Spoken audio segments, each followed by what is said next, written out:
How long have you been a fisherman, Francis? Since I was 20 years old, And how old are you now? 93. You're 93 years old. I have to pretend like I don't know this for the, Okay. for the episode. But I'm well aware that you're 93. I met you, I was almost 20 when I met you. And yeah, you've changed a lot of people's lives for the better, so thank you. It's been awesome. Taught me your industry. I've been hearing you complain a little bit about it. What would you do differently if you were managing the fisheries? What's wrong with the fishing industry right now? Well, it's been mismanaged. How so? What would you do differently? Well, the thing is, these are young people who are managing the fishery. They know nothing about the ocean. They came from some college. They read something out of a book that somebody wrote that didn't know any more than they do. And they think they know the whole thing.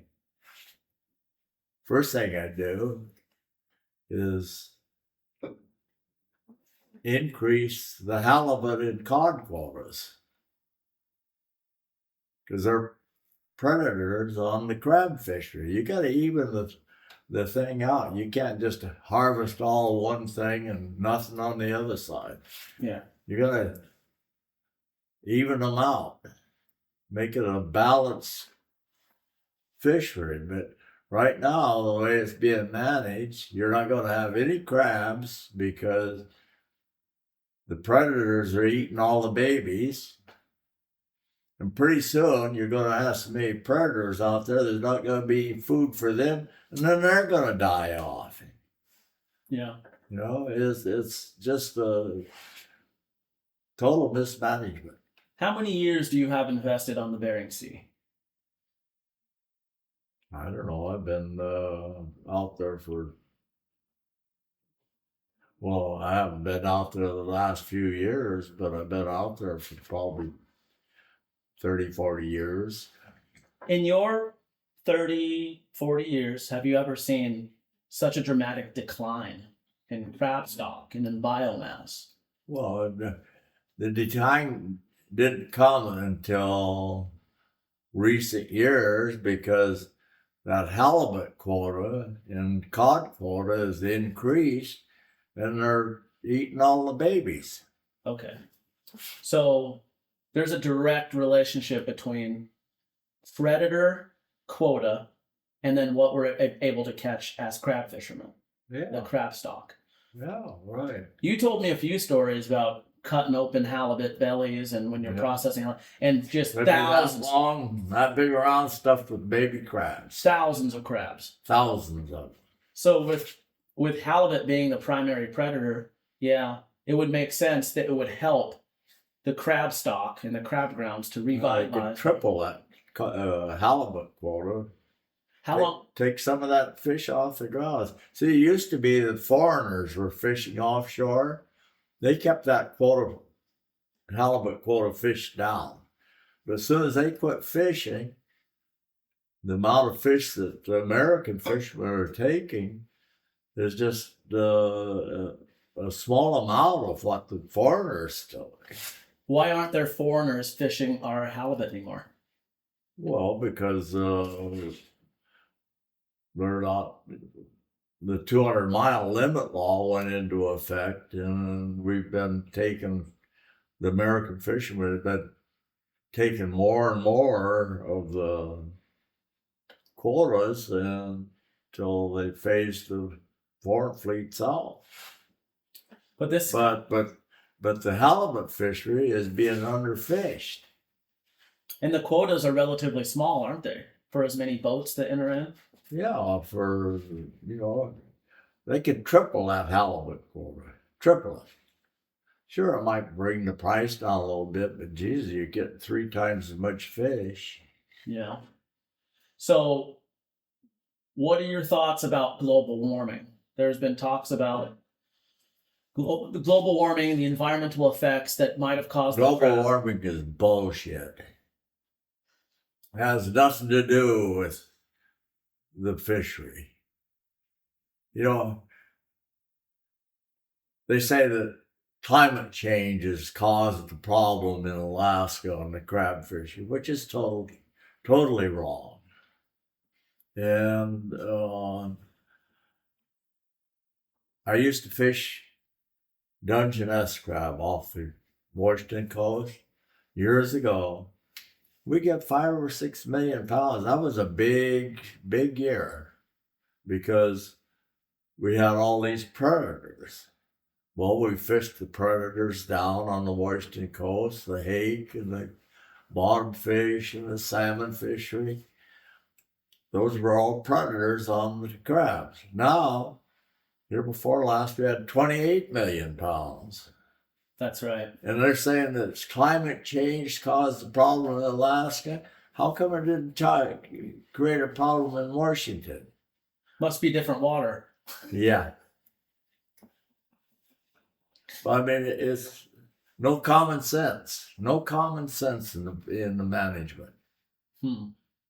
So you would increase the quota for predators. What else would you do if you were the sole manager of the fisheries and the crab fisheries in Alaska?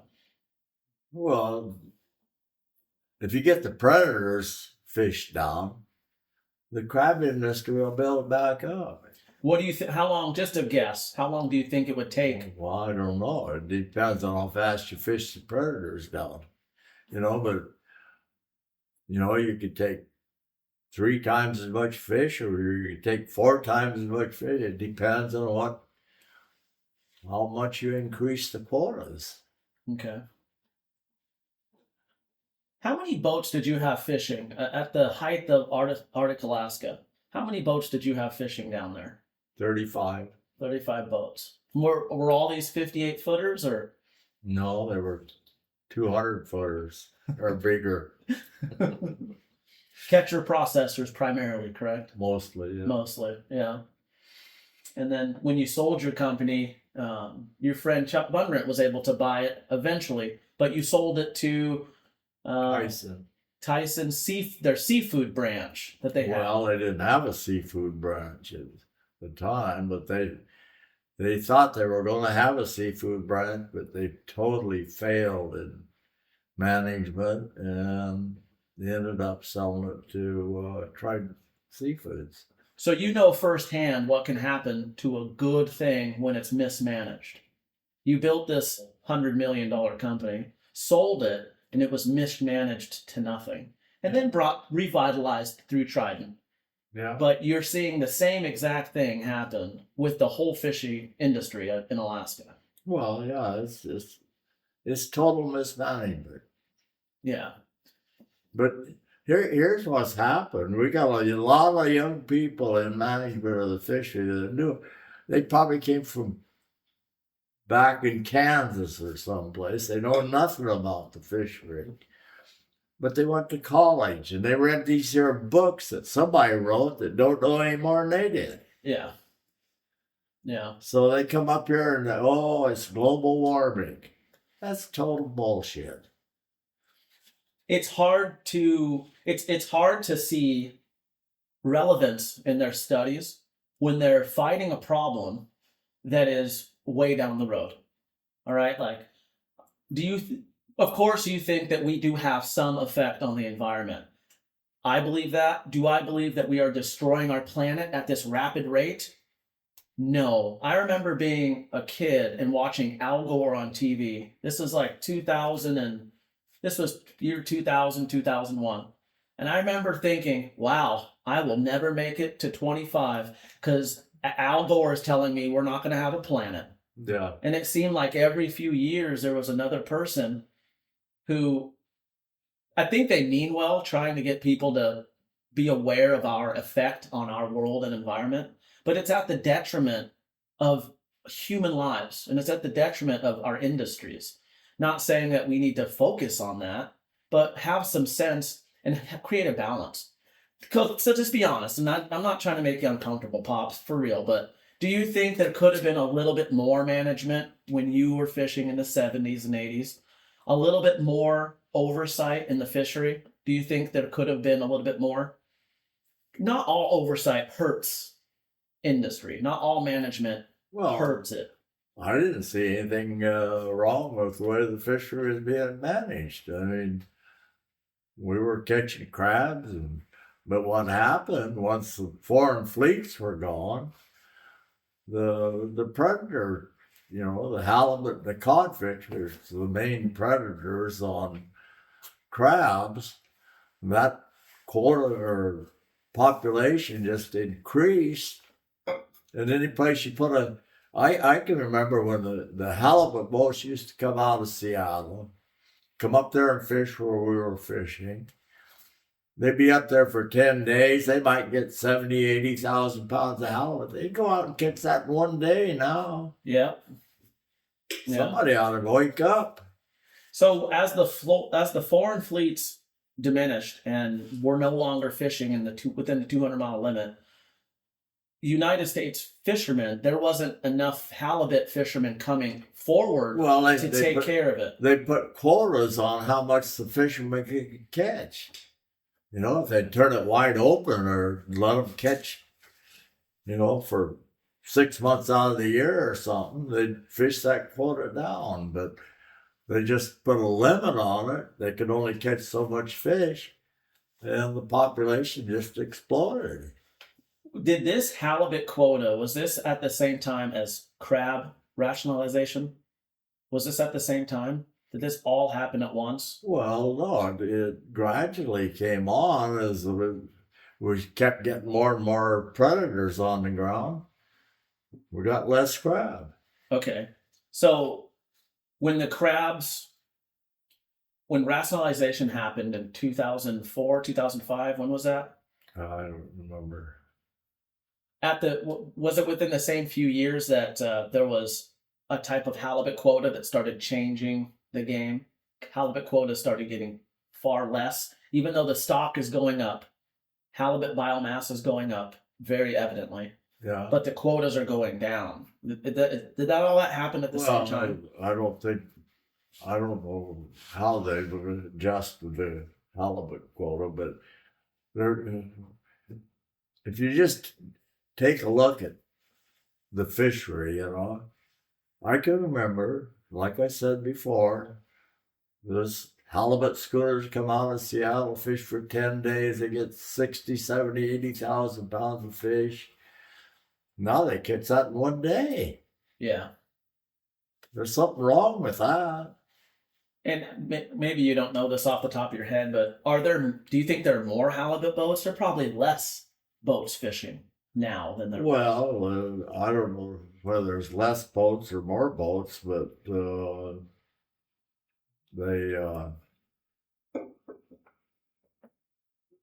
limit the amount of fish that the fleet can take. That's they're just not taking enough fish. But eventually, that population is going to get to the point where there's no food for them, and they'll start dying off. Oh yeah. Yeah. So how do we do it then? How do we sustainably fish crab, halibut, salmon? How do we sustainably fish, minimizing our negative effects on the environment? Is there a way that we could, cooperate to a point where everybody wins? Well, what do you mean by the environment? How does that affect the fishery? Well, clearly there are scientific minds above us that believe that there needs to be very strict regulations. I disagree with some of it, but I don't know all the facts. I don't have all the data. I totally disagree with it. I think there's a way to consciously fish, but also not have such encumbering legislation and policies that make it so expensive even to fish. Just like I said, take a look at the crab fishery off the Washington and Oregon coast. Since we started taking the predators off the ground, it's just totally increased. Yeah.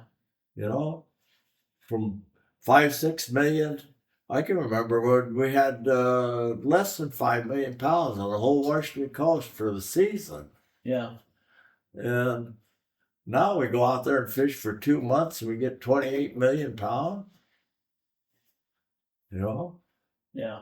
Something's not adding up. Well, the problem is we've taken the predators off the ground. Yeah. You do the same thing in Alaska, you'll see the crab industry increase. If you don't start getting rid of the predators, You say goodbye to it. yeah, the crab industry's done. What year? Do you remember the year you bought your first boat? How long ago was that? It's been about 70 years ago. The Robin, right? How big was that? 32 feet. 32 feet wood boat. Yeah. Yeah. And you were 19 or 20? What was it? About 20. Yeah. And you've been doing crazy things ever since. You brought the I biggest. paid $6,000 for that boat. Yeah. She can't even buy nothing for $6,000 anymore. You can't even get a bunch of good gear anymore. How many Dungeness crab pots will that get you? I built every crab pot I used. Yeah. And you had wooden buoys. Wooden buoys. Manila line. Manila line. Had to change the line in the middle of the season because it get too rotten. Because of all the tar on it. Well, no, it just, that Manila just didn't hold up. You know, it isn't like. Well, you didn't even use power blocks back then. You used a capstan winch. You use a capstan winch. We never heard of a power block. We all know what a capstan winch is called, but we can't say that on this podcast. Someone might be offended. Right. But it has to do with my head. For sure. Yeah, that Manila line did not like the tar that you would put around the capstan winch, and it would rot the line out. Yeah. No, there was no power blocks in those days. Here, I have a quick question. How come the fishing industry, boating, crabbing specifically, I look around the world, Norway, especially Norway, Sweden, everywhere, these boats are state of the art. Unbelievable boats. Complete 360 wheelhouse windows, amazing. I mean, it's like you're in a whole spaceship. Why is it that even though technology moves forward, and we might get a new computer, a new navigation system, globe, whatever, why is it that the boat stays relatively the same? You know, I was on the Northwestern visiting Sig, checking things out. And he's proud to say it's really cool, but he hasn't changed anything. It's all original in his wheelhouse. Well, how come we don't evolve with the times a little bit? well, we have. Our lighthouse. Take a look back when I first started fishing. The biggest boat that fished out of Westport was probably a 45-footer. Okay, that's fair. You know, they fished 100 pots. Big deal. Now they fish 90-footers. 1,000 pots. And 1,000 pot. Well, not 1,000, 900. Two states, yeah. But after the season gets going, well, you can increase another 100 and get 1,000. But if you got 2 licenses, an Oregon license and a Washington license, you can fish 1,000 pots.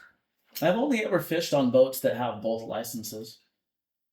I've only ever fished on boats that do both states. Yeah, but it didn't used to be that way. You could fish any place in the ocean. There was no Oregon or Washington. I mean, you just went fishing.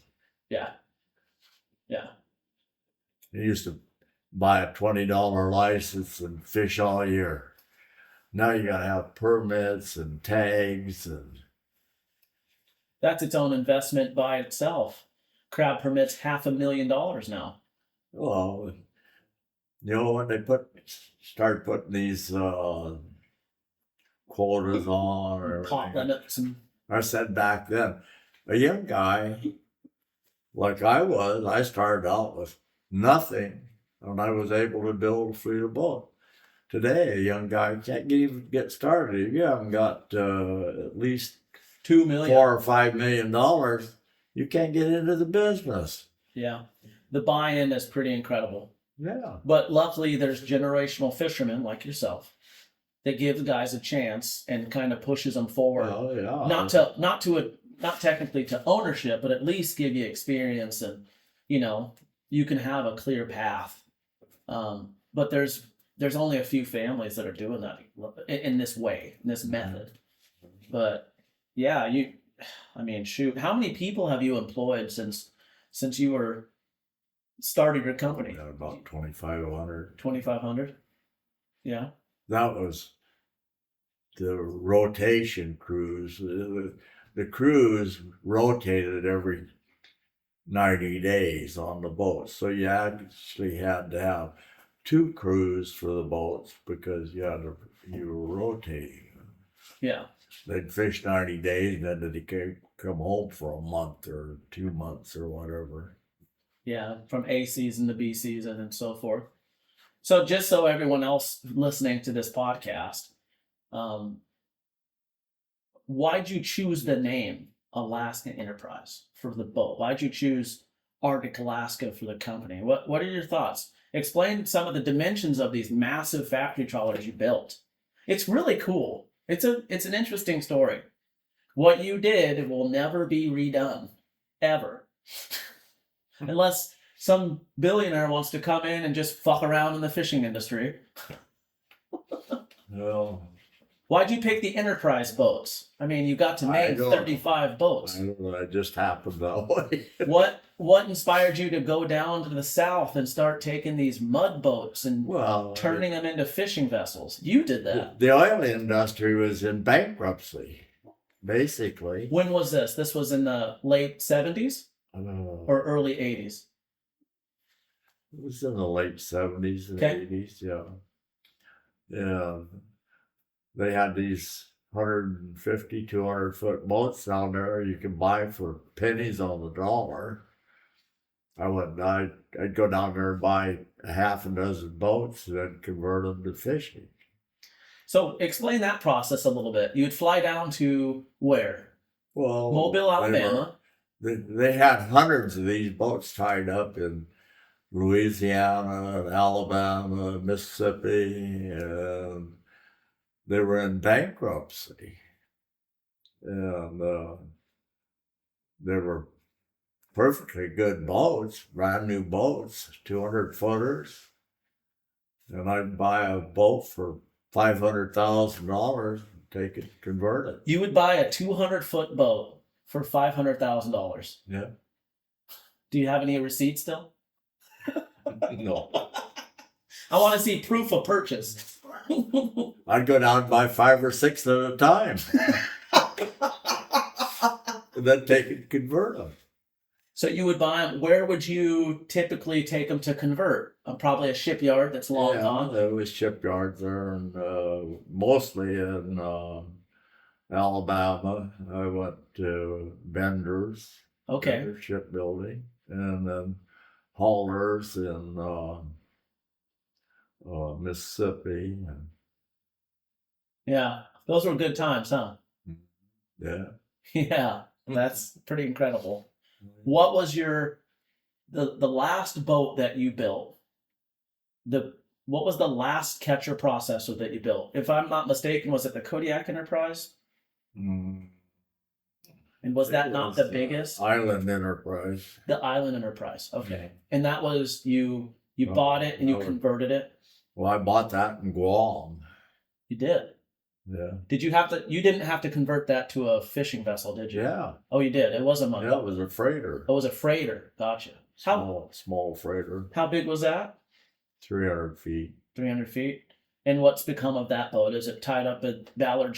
No, it's still fishing. Tried Really? seafoods out of it. Yeah. And what's that called now? Do you know? Still Island Enterprise. Hell yeah. They got 3 of the boats fishing. They got the Island Enterprise. Well, the Kodiak burned. Yeah. But they had the Kodiak. And then they had Can you believe that? It burned. I remember when you told me. Yeah. You called me and you're telling me about it burned up right there in Tacoma. Yeah. At the dock. Yeah.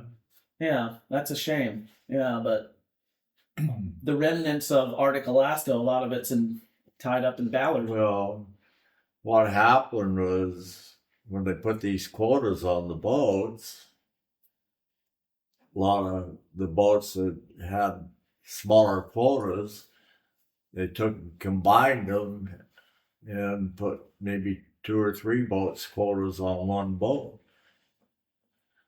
And so a lot of the boats just got tied to the dock. Yeah. But that's another thing, you know, like those boats just became basically worthless because they had no quotas. No quota. Yeah. What's your personal opinion on the rationalization of the crab industry? Do you think it helped it? Do you think it killed it? What do you mean rationalization? What do you think about how the government came in and started to put framework around the crab industry for sustainability? What do you think about that whole process? I mean, you weren't out of the game, but you already sold out. But what was your thoughts and opinions on what they were doing? And did you kind of see the writing on the wall?